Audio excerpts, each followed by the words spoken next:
जय श्री कृष्णा। आप सभी भक्तों को गुरु पूर्णिमा व्रत की ढेर सारी शुभकामनाएं। भगवान श्री विष्णु सहित आपके गुरुजनों का आशीर्वाद आप और आपके समस्त परिवार पर बनी रहे। प्रिय भक्तों, आज आषाढ़ मास की पूर्णिमा है। इस पूर्णिमा को व्यास पूर्णिमा और गुरु पूर्णिमा के रूप में मनाया जाता है, क्योंकि इसी तिथि पर महर्षि वेद व्यास जी का जन्म हुआ था। महर्षि महाभारत ग्रंथ के साथ ही 18 पुराणों के रचयिता हैं। और आज का दिन तो अत्यंत ही दुर्लभ और विशेष है, क्योंकि आज गुरु पूर्णिमा के दिन गुरुवार का संयोग भक्तों को कई गुना पुण्य और समृद्धि प्रदान करने वाला माना जाता है। इस दिन किए गए व्रत, कथा श्रवण और विशेष रूप से दीपदान का महत्व इतना अधिक है कि पूर्व जन्मों के पापों को भी यह हर लेता है। कलयुग में जहां पाप बढ़ रहे हैं, वहीं आषाढ़ पूर्णिमा का व्रत गुरु दर्शन मोक्षदायक है। जो व्यक्ति इस दिन सच्चे मन से दीप प्रज्वलित करके चंद्र दर्शन करता है और हरि कथा को सुनता है, उसके जीवन से अंधकार और कष्ट कट जाते हैं। इस दिन चंद्र दर्शन, श्री सत्यनारायण पूजा, शिव पार्वती पूजा से समस्त मनोकामनाएं पूर्ण होती है। तो आइए सुनते हैं आषाढ़ पूर्णिमा के दिन सुनी जाने वाली कथाएं। इन्हें आप धैर्य के पूरा जरूर सुने और वीडियो को लाइक करके कमेंट में जय श्री कृष्ण, ओम नमः शिवाय जरूर लिखें। एक बार की बात है, नारद जी भगवान विष्णु से मिलने वैकुंठ गए। भगवान श्री विष्णु ने उनका बहुत सम्मान किया। जब नारद जी वापस चले गए तो विष्णु जी ने कहा, हे लक्ष्मी, जिस स्थान पर नारद जी बैठे थे उस स्थान को गाय के गोबर से लिप प्रमाद दो। जब विष्णु जी ये बात कह रहे थे तब नारद बाहर ही खड़े थे। उन्होंने सब बातें सुन लिया और वापस आ गए। और श्री विष्णु भगवान से पूछा, हे भगवान, जब मैं आया था तो आपने मेरा खूब सम्मान किया, और जब मैं वापस जा रहा था तो आपने लक्ष्मी जी से ये क्यों कहा कि जिस स्थान पर नारद बैठा था उस स्थान को गोबर से लीप दो। प्रिय भक्तों, भगवान श्री विष्णु जी ने कहा, हे नारद, मैंने आपका सम्मान इसीलिए क्योंकि आप देवजशी हैं, और मैंने देवी लक्ष्मी से ऐसा इसीलिए कहा क्योंकि आपका कोई गुरु नहीं है। आप हैं जिस स्थान पर कोई बैठ जाता है वो स्थान अशुद्ध हो जाता है। ये सुनकर नारद जी ने कहा, हे जगतपति, आपकी बात सत्य है, पर मैं गुरु किसे बनाऊं? नारायण बोले, हे नारद, धरती पर चले जाओ, जो व्यक्ति सबसे पहले मिले उसे अपना गुरु मान लो। नारद जी ने किया और चले गए। जब नारद जी धरती पर आए तो उन्हें सबसे पहले एक मछली पकड़ने वाला मछुआरा मिला। नारद जी वापस नारायण के पास गए और कहा, हे प्रभु, वो तो मछुआरा है, कुछ भी नहीं जानता, मैं उसे गुरु कैसे मान सकता हूं? प्रिय भक्तों, यह सुनकर भगवान ने कहा, नारद, अपना प्रण पूरा करो। नारद जी वापस आए और उस मछुआरे से कहा, आप मेरे बन जाओ। पहले तो मछुआरा नहीं माना, बाद में बहुत मनाने के बाद मान गया। मछुआरे को राजी करने के बाद नारद जी लौटकर भगवान के पास गए और कहा, हे भगवान, मेरे गुरु जी को तो कुछ भी नहीं आता, वे मुझे क्या सिखाएंगे? ये सुनकर विष्णु जी को क्रोध आ गया। उन्होंने कहा, हे नारद, गुरु निंदा करते हो, जाओ, मैं आपको श्राप देता हूं कि आपको 86 लाख योनियों में। प्रिय भक्तों, ये सुनकर नारद जी ने दोनों हाथ जोड़कर कहा, हे प्रभु दयानिधि, इस श्राप से बचने का उपाय बताइए। भगवान नारायण ने कहा, इसका उपाय जाकर अपने गुरु से ही पूछो। अब नारद जी सारी बात जानकर गुरुदेव को बताइए। अब नारद जी के गुरु मछुआरे ने कहा, तुम ऐसा करना, भगवान से कहना 86 लाख योनियों की तस्वीरें धरती पर बना दें, फिर उस पर गोल गोल घूम लेना, और विष्णु जी से कहना कि 86 लाख योनियों में घूम आया, मुझे क्षमा कीजिए, आगे से गुरु निंदा नहीं करूंगा। अब नारद जी ने विष्णु जी के पास जाकर ऐसा ही किया। उन्होंने कहा, हे प्रभु, आप 86 लाख योनियां धरती पर बना दो, और फिर भगवान ने वैसा ही किया। और नारद जी उस पर लेटकर घूम लिए और कहा, नारायण, मुझे क्षमा कर दीजिए, प्रभु, आगे से कभी निंदा नहीं करूंगा।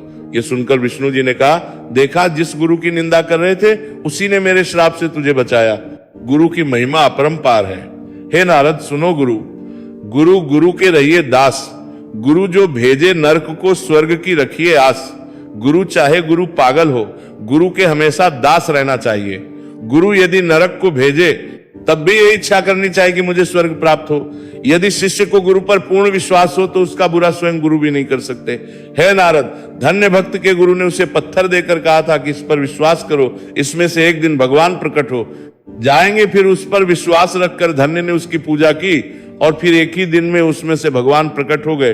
फिर गुरु पर तो वचन विश्वास रखने का उद्धार निश्चित है। इसी से समर्थ गुरु रामदास जी का एक शिष्य था जो भिक्षा लेने के लिए गांव में गया और घर घर भिक्षा की मांग करने लगा और कहने लगा कि समर्थ गुरु की जय हो, भिक्षाम देई। समर्थ गुरु की जय हो, भिक्षाम देई। भीतर से जोर से दरवाजा खोला और बड़ी बड़ी दाढ़ी वाला तांत्रिक बाहर निकला और चिल्लाते हुए बोला, मेरे दरवाजे पर आकर किसी और का गुणगान करता है। कौन है ये? समर्थ। श्री ने गर्व से कहा, मेरे गुरु समर्थ दास जी, जो सर्व समर्थ है। तांत्रिक ने सुना तो क्रोध में आकर बोला, इतना दुस्साहस कि मेरे दरवाजे पर आकर किसी और का गुणगान करता है, तो देखता हूं कितना सामर्थ्य है। तेरे गुरु में मेरा श्राप है कि तू कल का उगता सूरज नहीं देख पाएगा, अर्थात तेरी मृत्यु हो जाएगी। अब शिष्य ने सुना तो देखता ही रह गया, और आसपास के भी गांव वाले कहने लगे कि इस तांत्रिक का दिया हुआ श्राप कभी भी व्यर्थ नहीं जाता, बेचारा युवा अवस्था में ही अपनी जान गंवा बैठेगा। शिष्य उदास चेहरा लिए वापस आश्रम की ओर चल दिया और सोचता जा रहा था कि आज मेरा अंतिम दिन है, लगता है मेरा समय खत्म हो गया। आश्रम में जैसे ही पहुंचा, समर्थ गुरु रामदास जी हंसते हुए बोले, गुरुदेव हंसते हुए बोले, भिक्षा ले आया। शिष्य ने कहा, जी गुरु भिक्षा में अपनी मौत ले आया। और फिर इस प्रकार उसने सारी घटना अपने गुरु को बता दी। उसके बाद एक कोने में चुपचाप बैठ गया। गुरुदेव बोले, अच्छा चल भोजन बना कर ले। शिष्य बोला, गुरुदेव आप भोजन करने की बात कर रहे हो और यहां मेरा प्राण सूख रहा है, भोजन तो दूर एक दाना भी मुंह में ना जाएगा। गुरुदेव बोले, अभी तो पूरी रात बाकी है, पगली अभी से चिंता क्यों कर रहा, चल ठीक है जैसी तुम्हारी इच्छा। ये कहकर गुरुदेव भोजन करने चले गए। फिर सोने की बारी आई, तब गुरुदेव शिष्य को बुलाकर बोले, पुत्र हमारे चरण दबा दो। शिष्य उदास होकर बोला, गुरुदेव जो कुछ क्षण बचा है जीवन के, उस क्षण में आपकी सेवा कर कर ही प्राण त्याग करो, यही अच्छा रहेगा। फिर उसने गुरुदेव के चरण दबाने की सेवा शुरू कर दी। गुरुदेव बोले, चाहे जो हो एक बात का ध्यान रखना, चरण छोड़कर मत आ दे, जाना कहीं। शिष्य बोला, जी गुरुदेव कहीं नहीं जाऊंगा। अब फिर गुरुदेव ने आगे कहा, अपने शब्दों को 3 बार दोहराओ कि चरण मत छोड़ना, चाहे जो हो जाए। ये कहकर गुरुदेव सो गए। शिष्य पूरी भावना से चरण दबाने लगा।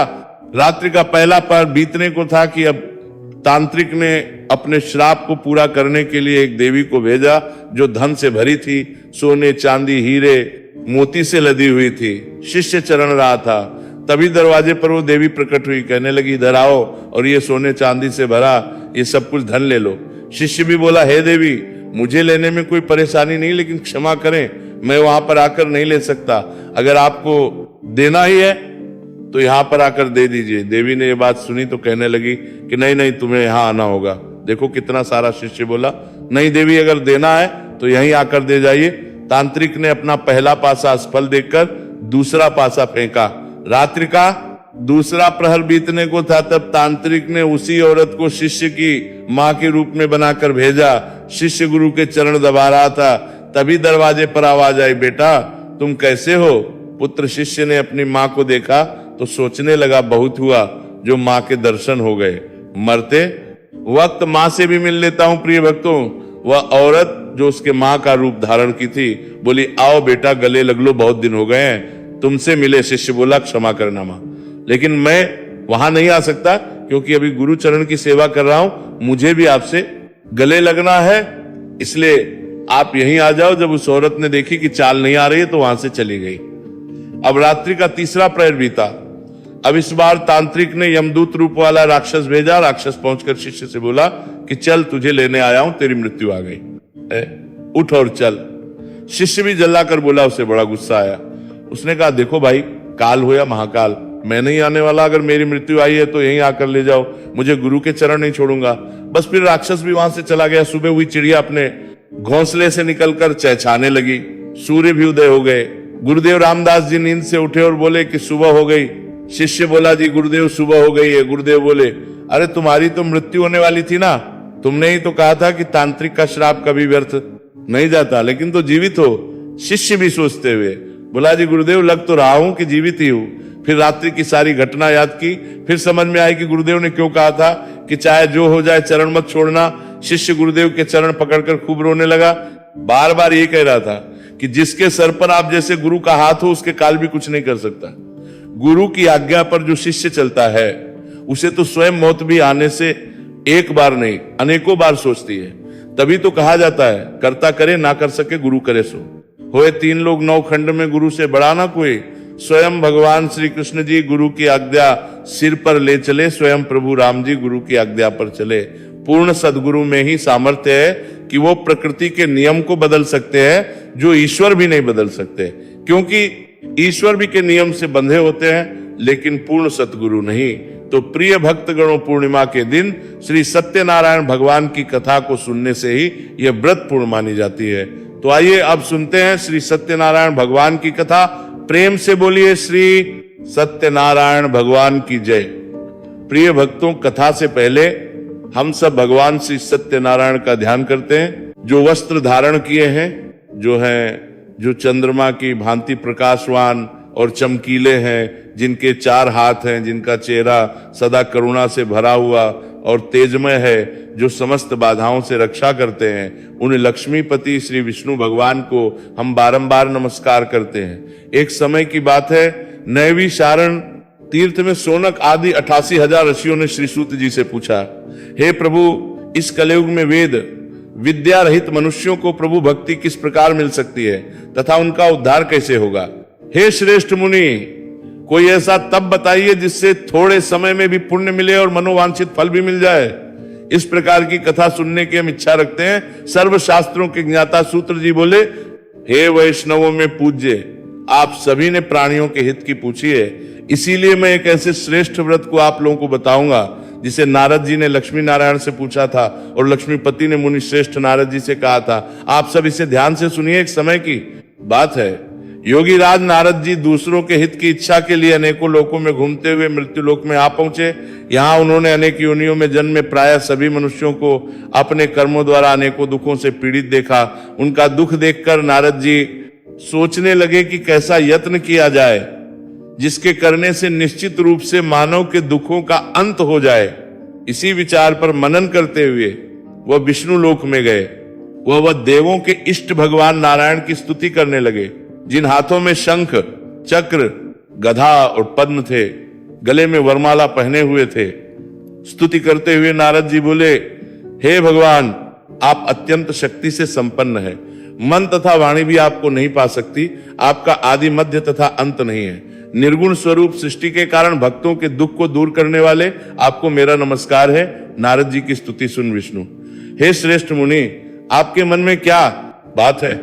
आप किस काम के लिए पधारे हैं? उसे निसंकोच होकर कहो। इस पर नारद मुनि बोले कि मृत्यु लोक में अनेक योनियों में जन्मे मनुष्य अपने कर्मों के द्वारा अनेकों दुखों से दुखी हो रहे हैं। हे नाथ, आप मुझ पर दया रखते हैं तो बताइए कि वो मनुष्य थोड़े से प्रयास से ही अपने दुखों से कैसे छुटकारा पा सकते हैं? श्री हरि बोले, हे नारद, मनुष्यों की भलाई के लिए तुमने बहुत अच्छी बात पूछी है, जिसके करने से मनुष्य मोह से छूट जाता है। वह बात मैं कहता हूं, उसे सुनो। स्वर्ग लोकवार मनुष्यों की वराए बात मैं कारों के लिए बात करेंगे। उन्हें तुमने कहता हूं, मृत्यु लोक दोनों में एक दुर्लभ उत्तम व्रत है जो पुण्य देने वाला है। आज प्रेम वश होकर मैं उसे तुमसे कहता हूं, श्री सत्यनारायण भगवान का यह व्रत अच्छी तरह से पूर्वक करके मनुष्य तुरंत ही यहाँ सुख भोग कर मरने पर मोक्ष पाता है। श्री हरि के वचन सुनकर नारद जी बोले कि उस व्रत का फल क्या है और उसका विधान क्या है? यह व्रत किसने किया था? इस व्रत को किस दिन करना चाहिए? सभी कुछ विस्तार से बताइए। नारद जी की बात सुनकर श्री हरि बोले,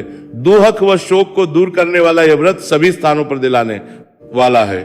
मानव को भक्ति व श्रद्धा के साथ शाम को श्री सत्यनारायण की पूजा धर्मपरायण होकर ब्राह्मणों व बंधुओं के साथ करनी चाहिए। भक्ति भाव से ही नए वैद्य केले का फल, घी, दूध और गेहूं का आटा सवाया ले।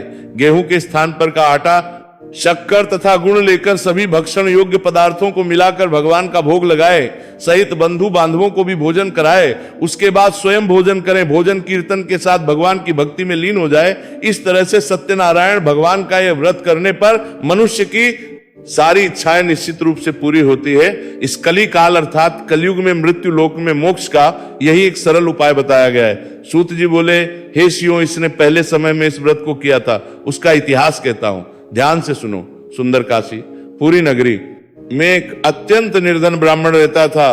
भूख प्यास से परेशान वह धरती पर घूमता रहता था।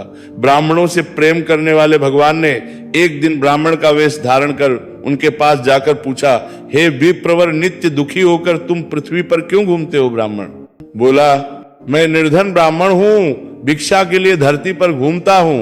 हे भगवान, यदि आप इसका कोई उपाय जानते हो तो बताइए।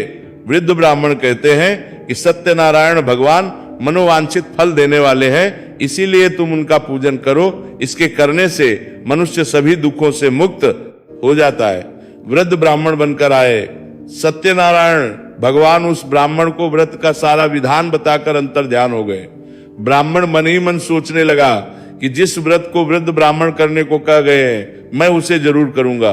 ये निश्चय करने के बाद उसे रात में नींद नहीं आई। वह सवेरे उठकर सत्यनारायण भगवान के व्रत का निश्चय कर भिक्षा के लिए चल दिया। उस दिन निर्धन ब्राह्मण को भिक्षा में बहुत धन मिला, जिससे ने बंधु बांधवों के साथ मिलकर श्री सत्यनारायण भगवान का व्रत संपन्न किया।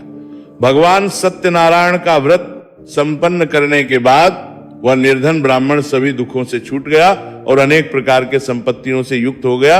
उसी समय से वह ब्राह्मण हर माह इस व्रत को करने लगा। इस तरह से श्री सत्यनारायण भगवान के व्रत को जो मनुष्य करेगा वो सभी प्रकार के पापों से छूटकर मोक्ष को प्राप्त होगा। जो मनुष्य इस व्रत को करेगा वह सभी दुखों से मुक्त हो जाएगा।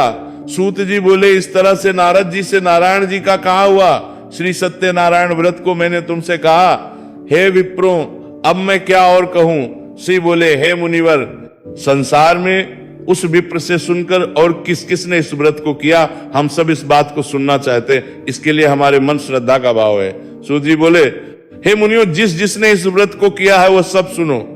एक समय वही विप्र धन व ऐश्वर्य के अनुसार अनेक बांधों के साथ इस व्रत को करने को तैयार हुआ। उसी समय एक लकड़ी बेचने वाला बूढ़ा आदमी आया और लकड़ियां बाहर रखकर अंदर ब्राह्मण के घर में गया। प्यास से दुखी वह लकड़हारा उनको व्रत हुए देख विप्र को नमस्कार कर पूछने लगा कि आप ये क्या कर रहे हैं तथा इसे करने से क्या फल मिलता है, कृपया मुझे भी बताइए। ब्राह्मण ने कहा कि सब मनोकामनाओं को पूरा करने वाला यह सत्यनारायण भगवान का व्रत है। इनकी कृपा से ही मेरे घर में धन निधान आदि की वृद्धि हुई है। विप्र से सत्यनारायण व्रत के बारे में जानकर लकड़हारा प्रसन्न हुआ। चरणामृत लेकर वह प्रसाद खाने के बाद वो अपने घर गया। लकड़हारे ने अपने मन में संकल्प किया कि आज लकड़ी के बेचने से जो धन मिलेगा उसी से श्री सत्यनारायण भगवान का उत्तम व्रत करूंगा। मन में इस विचार को ले बूढ़ा आदमी सिर पर लकड़ियां रखकर उस नगर में बेचने गया जहां धनी लोग ज्यादा रहते थे। उस नगर में उसे अपनी लकड़ियों का दाम पहले से 4 गुना अधिक मिला। बूढ़ा प्रसन्नता के साथ दान लेकर के ले शक्कर, घी, दूध, दही और गेहूं का आटा ले और सत्यनारायण भगवान के व्रत की अन्य सामग्रियां लेकर अपने घर आया। वहां उसने अपने बंधु बांधवों को बुलाकर विधि विधान से सत्यनारायण भगवान का पूजन व्रत किया। इस व्रत के प्रभाव से वह का लकड़हारा धन पुत्र आदि से युक्त होकर संसार के समस्त सुख भोग अंत काल में बैकुंठ धाम चला गया। सूत जी बोले, हे श्रेष्ठ मुनियों, अब आगे की कथा कहता हूं। पहले समय में उल्कामुख नाम का एक बुद्धिमान राजा था। वह सत्यवक्ता और जितेंद्रिय था। प्रतिदिन देव स्थानों पर जाता और निर्धनों को धन देकर उनके कष्ट दूर करता। उसकी पत्नी कमल के समान मुख वाली तथा सती साध्वी थी। भद्रशिला नदी के तट पर उन दोनों ने श्री सत्यनारायण भगवान का व्रत किया। उसी समय साधु नाम का एक वैश्य आया। उसके पास व्यापार करने के लिए बहुत सा धन भी था। राजा को व्रत करते देखकर वह विनय के साथ पूछने लगा, हे राजन, भक्ति भाव से पूर्ण होकर आप ये क्या रहे हैं? मैं सुनने की इच्छा रखता हूं तो आप मुझे बताइए। राजा बोला, हे साधु, अपने बंधु बांधवों के साथ पुत्र आदि की प्राप्ति के लिए एक महाशक्तिशाली श्री सत्यनारायण भगवान का व्रत व पूजन कर रहा हूं। राजा के वचन सुनकर साधु आदर से बोला, हे राजन, मुझे इस व्रत का सारा विधान कहिए। आपके कथनानुसार मैं भी इसको करूंगा। मेरी भी संतान नहीं है और इस व्रत को करने से निश्चित रूप से मुझे संतान की प्राप्ति होगी। राजा से व्रत का सारा विधान सुन व्यापार से निवृत्त हो वो अपने घर गया। साधु वैश्य ने अपने पत्नी को संतान देने वाले इस व्रत का वर्णन कर सुनाया और कहा कि जब मेरी संतान होगी तब मैं इस व्रत को करूंगा। साधु ने इसके वचन अपनी पत्नी लीलावती से कहे। एक दिन लीलावती पति के साथ आनंदित हो सांसारिक धर्म में प्रवृत्त होकर सत्यनारायण भगवान की कृपा से गर्भवती हो गई। 10वें महीने में उसके गर्भ से एक सुंदर कन्या ने जन्म लिया। दिनों दिन वो ऐसे बढ़ने लगी जैसे कि शुक्ल पक्ष का चंद्रमा बढ़ता है। माता पिता ने अपने का नाम कलावती रखा। एक दिन लीलावती ने मीठे शब्दों में अपने पति को याद दिलाया कि हे स्वामी, आपने श्री सत्यनारायण भगवान के जिस व्रत को करने का संकल्प लिया था उसे करने का समय आ गया है, आप इस व्रत को करिए। साधु बोला, हे प्रिय, इस व्रत को मैं उसके विवाह पर करूंगा। इस प्रकार अपनी पत्नी को आश्वासन देकर वो नगर को चला गया। कलावती पिता के घर में रह दिनों। दिन बड़ी होने लगी तो साधु ने एक बार नगर में अपनी कन्या को सखियों के साथ खेलते हुए देखा तो तुरंत ही दूत को बुलाया और कहा कि मेरी कन्या के योग्य वर देख कर आओ। साधु की बात सुनकर दूत कंचन नगर में पहुंचा और वहां पहुंचकर लड़की के सुयोग्य वार्णिक पुत्र को ले आया। योग्य लड़के को देख साधु ने बंधु बांधवों को बुलाकर अपनी पुत्री का विवाह कर दिया। लेकिन दुर्भाग्य की बात यह कि साधु ने अभी भी श्री सत्यनारायण भगवान का व्रत नहीं किया। इस पर श्री भगवान क्रोधित हो गए और श्राप दिया कि साधु को अत्यधिक दुख मिले अपने कार्य में। कुशल साधु बनिया जमाई को लेकर समुद्र के पास स्थित हो रत्नसारपुर नगर में गया। वहां जाकर दामाद ससुर दोनों मिलकर चंद्रकेतु राजा के नगर में व्यापार करने लगे। एक दिन भगवान सत्यनारायण की माया से एक चोर राजा का धन चुरा कर भाग रहा था। उसने राजा के सिपाहियों को अपना पीछा करते हुए देखा तो चुराया हुआ धन वहां रख दिया जहां साधु अपने जमाई के साथ ठहरा हुआ था। राजा के सिपाहियों ने साधु वैश्य के राजा का धन पड़ा हुआ देखा तो वह ससुर जमाई दोनों को बांधकर प्रसन्नता से राजा के पास ले गए और कहा कि हे महाराज, उन दोनों चोरों को हम पकड़ कर लाए हैं, आप आगे की कार्यवाही की आज्ञा दें। राजा की आज्ञा से उन दोनों को कठिन कारावास में डाल दिया गया और उनका सारा धन भी उनसे छीन लिया गया। श्री सत्यनारायण भगवान के श्राप से साधु की पत्नी भी बहुत दुखी हुई। घर में जो रखा था उसे चोर चुरा ले गए। शारीरिक तथा मानसिक पीड़ा और भूख प्यास से अति दुखी हो अन्न की चिंता में कलावती एक ब्राह्मण के घर गई। वहां उसने श्री सत्यनारायण भगवान का व्रत होते देखा, फिर कथा भी सुनी। वह प्रसाद ग्रहण कर रात को घर वापस आई। माता ने कलावती से पूछा कि हे पुत्री, अब तक तुम कहाँ थी, मन में क्या है? कलावती ने अपनी माता से कहा, हे माता, मैंने एक ब्राह्मण के घर में श्री सत्यनारायण भगवान का व्रत देखा है। कन्या के वचन सुन लीलावती भगवान के पूजन की तैयारी करने लगी। लीलावती ने परिवार व बंधुओं सहित सत्यनारायण भगवान का पूजन किया और उनसे वर मांगा कि हे प्रभु, मेरे पति तथा जमाई शीघ्र ही घर आ जाए। साथ ही ये भी प्रार्थना की कि हम सबका अपराध क्षमा करें। श्री सत्यनारायण भगवान इस व्रत से संतुष्ट हो गए और राजा चंद्रकेतु को सपने में दर्शन देकर कहा, हे राजन, तुम उन दोनों वैश्य को छोड़ दो और तुमने उनका जो धन लिया है उसे वापस कर दो। अगर तुमने ऐसा नहीं किया तो मैं तुम्हारा धन, राज व संतान सभी को नष्ट कर दूंगा राजा को। ये सब कहकर भगवान अंतर ध्यान हो गए। प्रातःकाल राजा ने प्रातःकाल सभा में राजा ने अपना सपना सुनाया। फिर बोले कि वार्णिक पुत्रों को कैद से मुक्त कर सभा में लाओ। दोनों ने आते ही राजा को प्रणाम किया। राजा मीठी वाणी में बोला, हे महानुभाव, भाग्यवश ऐसा कठिन दुख तुम्हें प्राप्त हुआ है, लेकिन अब तुम्हें कोई भय नहीं। ऐसा कहकर राजा ने उन दोनों को नए वस्त्र आभूषण भी पहनाए और जितना धन लिया था उससे 2 गुना धन वापस कर दिया। दोनों वैश्य अपने घर को चल दिए। सुत जी बोले, वैश्यों ने मंगलाचार कर अपनी यात्रा आरंभ की और अपने नगर की ओर चल दिए। उनके थोड़ी दूर जाने पर एक दंडी वेशधारी श्री सत्यनारायण भगवान ने उनसे पूछा, हे साधु, तेरी नाव में क्या है? अभिमानी वार्णिक हंसता हुआ बोला, दंडी, आप क्यों पूछते हो? क्या धन लेने की इच्छा है? मेरी नाव में तो बेल पत्ते भरे हुए हैं। वैश्य के कठोर वचन सुन भगवान बोले, तुम्हारा वचन सत्य हो दंडी। ऐसे वचन कहकर वहां से दूर चले गए। कुछ दूर जाकर समुद्र किनारे बैठ गए। दंडी के जाने के बाद साधु वैश्य ने नित्य क्रिया के पश्चात नाव को ऊंची उठती देखकर अचंभा और नाव में बेल पत्ते आदि देखकर मूर्छित हो जमीन पर गिर पड़ा। मूर्छा खुलने पर वह अत्यंत शोक में डूब गया। तब उसका दामाद बोला कि हे पिताजी, आप शोक मत मनाइए, ये दंडी का श्राप है, इसलिए उनकी शरण में जाना चाहिए, तभी हमारी मनोकामनाएं पूरी होगी। दामाद की बात सुनकर वो दंडी के पास पहुंचा और अत्यंत भक्ति भाव से नमस्कार करते हुए बोला, मैंने आपसे जो असत्य वचन कहे थे उसके लिए मुझे क्षमा कर दे। ऐसा कहकर महान शोकातुर हो रोने लगा। तब दंडी भगवान बोले, हे वाणी पुत्र, मेरी आज्ञा से बार बार तुम्हें दुख प्राप्त हुआ है तो मेरी पूजा से बेमुख हुआ। साधु बोला, हे भगवान, आपकी माया से ब्रह्म आदि देवता भी आप रूप को नहीं जानती, तब मैं अज्ञानी कैसे जान सकता हूं? आप प्रसन्न होइए, अब मैं सामर्थ्य के अनुसार आपकी पूजा करूंगा, मेरी रक्षा करो और पहले के समान नौका में धन भर दे। साधु वैश्या के भक्ति पूर्वक वचन सुनकर भगवान प्रसन्न हुए और उसकी इच्छा अनुसार वरदान देकर अंतर ध्यान हो गए। ससुर जमाई जब नाव पर आए तो नाव धन से भरी थी।